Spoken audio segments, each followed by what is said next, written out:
Splish, splash. The water was warm underneath the afternoon sun. Frida and her little brother Gio were splashing in the pond on their grandmother's farm. The two children and their family were visiting Grandma for the week. It was sunny and bright outside. They'd had a wonderful afternoon playing and swimming together. Just then, the children heard their grandma's voice.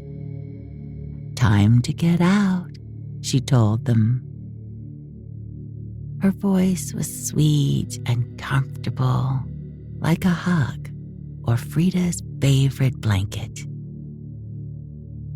Grandma explained that it was starting to get late. She said they should get out of the water and dry off before the sun began to go down. So Frida and Gio waded out of the small pond, dripping water as they went. Grandma handed them each a fluffy towel that she had brought for them to dry off. The towels were as soft and dry as the grass of the field around the pond. And they were huge. When Grandma wrapped one towel around Frida's shoulders, it hung down to her ankles. On Gio, the other towel draped to the ground. The children felt cozy and safe, wrapped in Grandma's huge towels. All wrapped up, they followed their grandmother across the field of grass towards the house. The grass tickled their bare legs and feet. The yellow sun was still bright in the blue sky over the house, but it was getting lower and lower. Grandma's house had a porch that went all the way around it.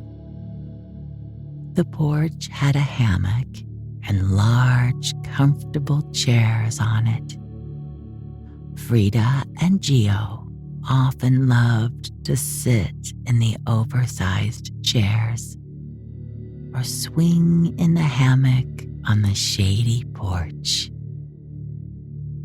Right now, though, they followed Grandma through the front door and into the house. It was cool inside. They walked upstairs to the bedroom they shared. There, Grandma helped them get out of their wet swimming suits. She hung up their suits to dry and helped them wipe the remaining droplets of water from their arms and legs before putting on their pajamas. Once they were done, they went back downstairs and into Grandma's large kitchen. They sat down at a square wooden table there. She served each of them a bowl of their favorite soup from a big pot on the stove. The steamy soup smelled delicious, and it tasted even better. When they were done eating, Grandma took Frida and Gio by the hands, and the three of them walked together to the bathroom to brush their teeth. Frida loved the bathroom in Grandma's house. It had an old-fashioned sink and bathtub, and there was blue wallpaper on the walls, covered with pictures of tiny pink flowers. Frida and Geo both had white toothbrushes, and Grandma had let them draw on the handle with a marker so they could tell them apart. Frida had made a flower on her toothbrush. Geo's drawing was more of a scribble, but he didn't mind.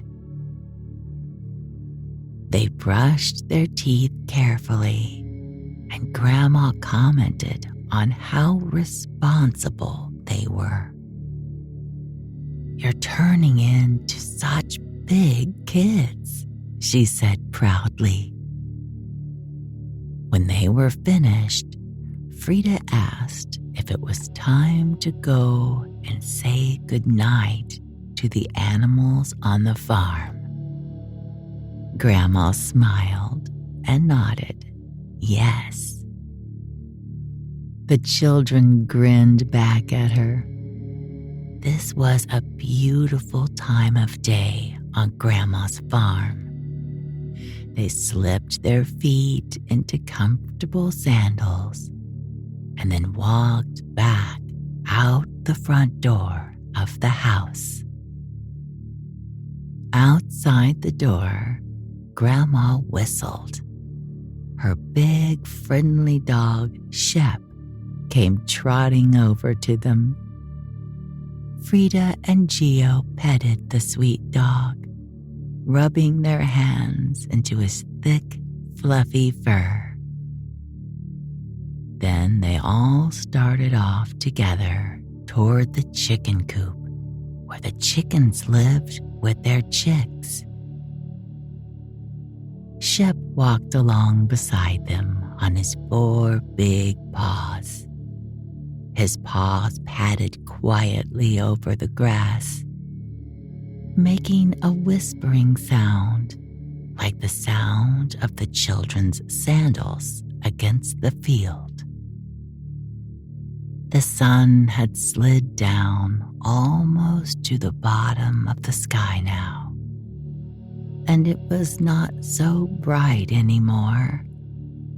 The air was getting cooler, but the children were cozy in their warm pajamas.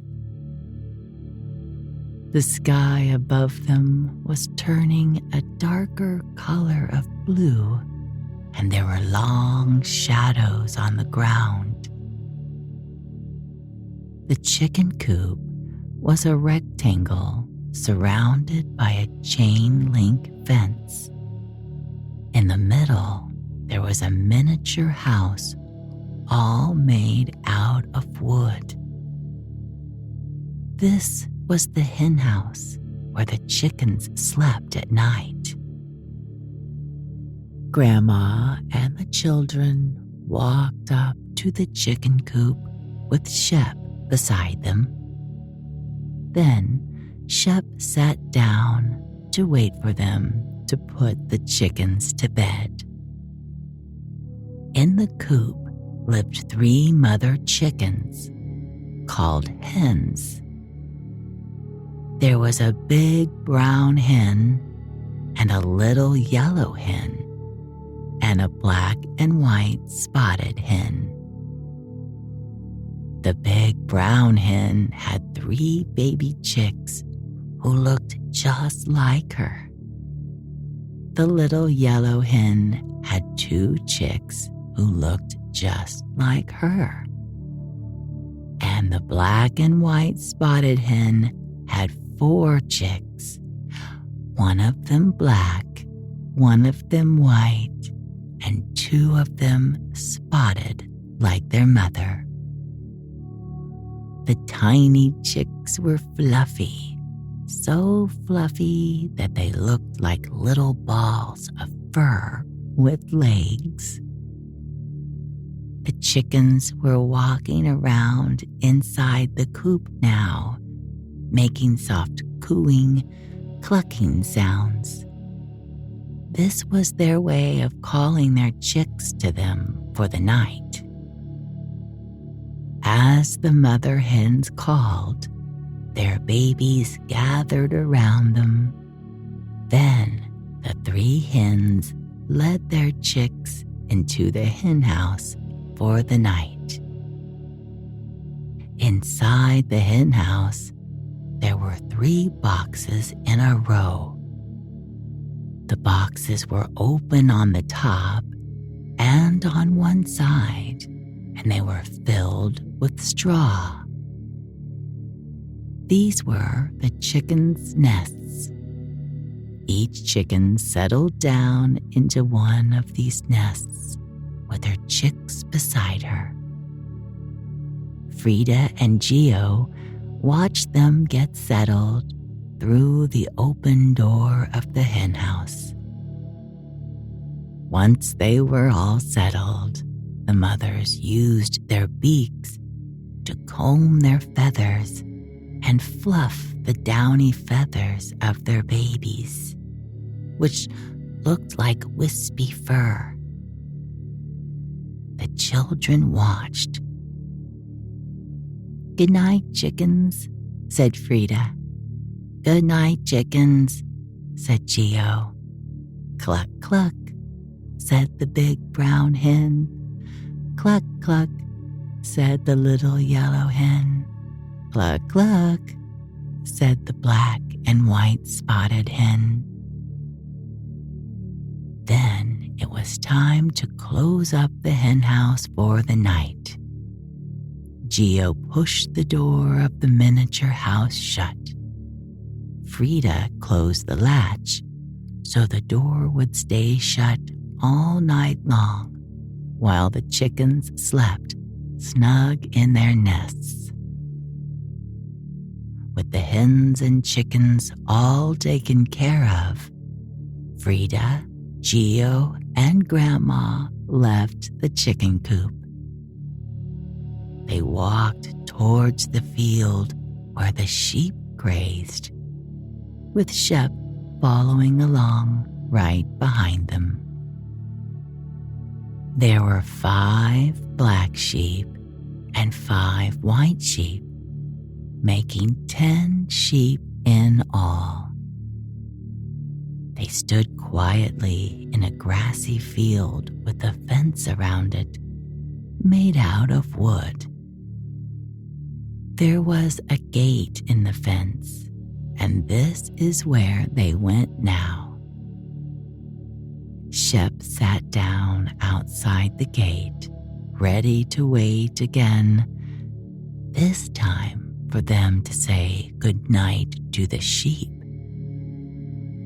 Grandma unlatched the gate, and the children followed her through it. As soon as they stepped through the gate into the sheep's field, the woolly animals walked over to them, making soft baaing noises. Frida and Geo petted the friendly sheep. Their hair was very thick and a little bit scratchy. It felt warm to their fingers, like it had soaked up the sun from the afternoon. The children scratched the sheep's warm, woolly heads and patted their warm, woolly backs. Both Frida and Geo petted all of the 10 sheep. The 5 black sheep and the 5 white sheep, one by one. They made sure every sheep got a turn to get its head scratched and its back rubbed. "Good night, sheep," said Frida. "Good night, sheep," said Geo. "Ba, ba," said all the 10 sheep. "Ba, ba." Then Grandma unlatched the gate to the sheep's field again. The children walked back out where Shep was sitting, still waiting patiently for them. Grandma followed them out and shut the gate behind her, carefully closing the latch once again. Then the three of them set out on their way, with Shep padding along softly next to them. Now they walked over to a large red barn. This was where the cows lived. There were 2 large, quiet, gentle cows on the farm. They were named Buttercup and Rosa. Buttercup was brown with huge, friendly brown eyes and a very soft nose. Rosa was black and white with shy eyes and one ear that was a little bigger than the other one. The cows had short tails that looked like pieces of rope with tassels at the end. These tails were always swaying back and forth, back and forth. Now and then they slapped at a fly that buzzed too near to the cows' backs. Frida and Geo loved to feed Buttercup and Rosa. They loved to watch the peaceful cows munching as they stood quietly in the barn or in the field nearby. This evening, Frida asked Grandma if they could give the cows a bedtime snack. Grandma said yes. So Frida and Geo went to a cooler in the corner of the barn. Frida opened the cooler and they each took out a piece of celery. They took the light green vegetables to the waiting cows and held them up. Frida offered her piece of celery to Buttercup, and Geo offered his piece of celery to Rosa. He stood on his tiptoes as he put the food near Rosa's mouth. The cows stuck out their big pink tongues and wrapped them around the green sticks of celery. They pulled the celery into their gentle mouths. Crunch, crunch, crunch. The cows slowly munched their bedtime snack, looking at the children gratefully out of dark eyes. Frida thought the cows could say thank you with their eyes better than any of the other animals, except for Shep. When the cows were done with their snack, the children patted them on their sides. The cow's fur was short and flat against their bellies. If you rubbed it one way, it was soft and slick. If you rubbed it the other way, it felt prickly. The children rubbed it the soft way. "Good night, Buttercup. Good night, Rosa," said Frida. "Good night, Buttercup. Good night, Rosa," said Geo. "Moo," said Buttercup. "Moo," said Rosa. The children waved goodbye to the sweet cows, who looked back at them with the eyes that said, "Thank you so well." Shep stood up, knowing it was time to move on. Grandma and the children and Shep walked across a field full of wildflowers next. There were blue flowers and yellow flowers, red flowers and purple flowers, white flowers and orange flowers, all scattered among the green grass. The sky over their heads was pink and gold now. The sun sat at the very edge of the world, looking like a ball of fire, ready to fall out of sight.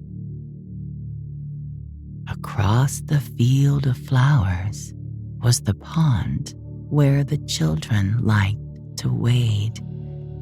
This was also where the ducks lived. The place where the children waded during the day was on the side of the pond closest to Grandma's house. On the other side of the pond, there were reeds and bushes. This was where the ducks liked to spend their time. Next to the reeds and bushes on that side of the pond, there was a miniature house. It looked a lot like the hen house where the chickens lived, except that it was bigger. Inside, it had a nesting box like the hen house, but also bigger. There was a pair of ducks who lived here, and they had a family of 5 baby ducklings. The ducklings were small, although they were bigger than the tiny baby chicks. The babies were yellow and fuzzy, but the mother and father duck were sleek with shiny feathers that lay flat over their backs. The water didn't stick to these feathers, but instead slid right off, keeping the ducks nice and warm and dry underneath. The ducklings followed their mother duck everywhere she went. Right now, as Frida and Gio approached, the mother was leading her ducklings out of the reeds along the pond.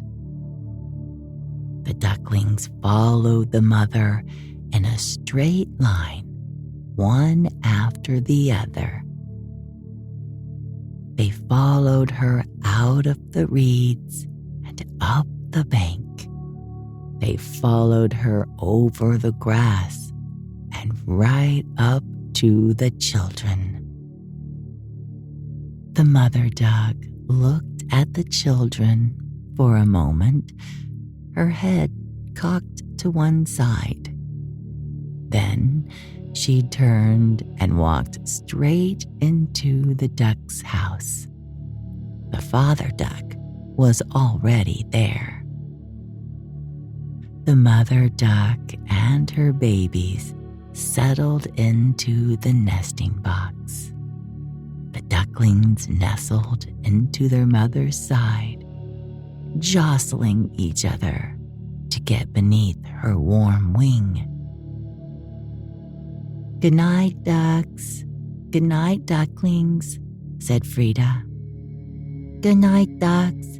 Good night, ducklings," said Gio. "Quack, quack," said the mother duck. "Quack, quack," said the father duck. Then 5 little duckling voices came out, quieter than their parents. "Quack, quack, quack, quack, quack." The children closed the door to the duck's house then and locked it up for the night, with the mother duck, the father duck, and the 5 baby ducks cozy inside. Next, it was time to say goodnight to the horse. Shep's ears perked up as they turned away from the duck's house. He knew what was coming next, for every night they said goodnight to the animals in the same order. And Shep liked the horse. He and the horse were friends. So Shep led the way around the pond and beyond it to the stable where the horse lived. The horse's name was Ryder. She was a beautiful dark red color, and her coat was glossy. The hair of Ryder's glossy coat shone, reflecting the light.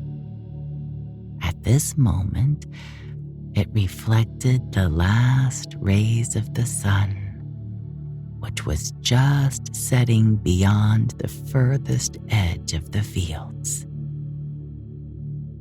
The hair on the horse's mane and tail were dark black and almost as shiny as her red coat. Her hooves and nose were black too. The horse whinnied gently as they approached, and Shep responded with a bark of greeting. The horse turned toward them and put her nose against Grandma in greeting. Then she rubbed her nose against first Frida and then Gio, saying hello to them as well. Finally, the tall horse lowered her nose to Shep's upturned face, and the 2 animals touched noses. Frida and Gio giggled. It was so cute to see the 2 friends saying hello to each other. Frida reached up and patted Ryder on her side. Her body felt strong and warm, and the short hair of her coat felt as glossy as it looked. Gio petted the horse too, and so did Grandma. They all loved Ryder. Then Grandma let each of the children give the horse a treat before saying goodnight. She took a carrot from her pocket and broke it in half. Frida held out her half of the carrot in her open hand, and Ryder ate it in one bite. Then Gio held out his half of the carrot. One more bite, and that was gone too. The children caressed the strong, gentle horse once more. And then it was time to be on their way. It was almost their own bedtime now. "Good night, Ryder," said Frida. "Good night, Ryder," said Gio. "Woof," said Shep. "Nay," the horse replied. She turned her head back to her stall, and the children turned to go. The sun had disappeared now, and the sky was turning purple and gray. Soon it would be dark. They started back across the fields towards Grandma's house, but then Frida stopped. Looking up at the sky, she pointed. She had spotted the first star of the night. She and Gio and Grandma and Shep all stood in the field and looked up, way up, at the shining point of light in the purple and gray sky. Soon they knew the sky would be full of stars, sparkling across the dark sky like glitter. But right now, this was the very first one to appear, and that made it special. You could make a wish on the first star each night. So they all took a moment to make a silent wish. Frida's wish was almost more like a thank you. She wished for everything to stay as beautiful and wonderful as it was right then and there on Grandma's farm. She felt happy and homey and peaceful. And then the children and their grandma and the faithful dog began their walk again. They walked towards Grandma's snug house, which they could see across the fields.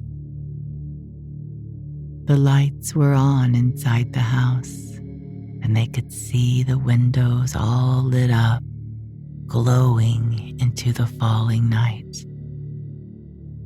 It looked like a wonderful place to get snuggled down under the covers and fall asleep. And it was. Good night.